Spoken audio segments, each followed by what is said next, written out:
So this is after 2 days of snow, and there's still tiny flurries slowly coming down, coming from the west.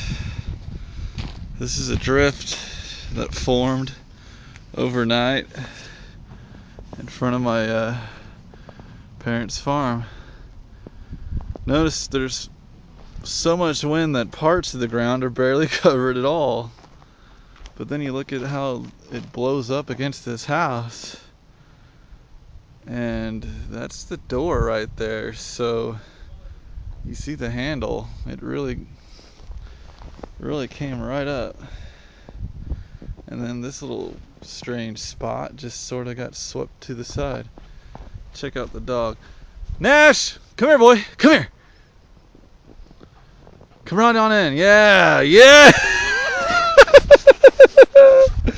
You just plowed right through it, didn't you? Do you want to come up here, Nash? You want to come through that? Go for it. Yeah! Come on, let's go again. Let's go. Aww. No, not that time. All right, over and out. Well, thanks for getting it started for me, buddy.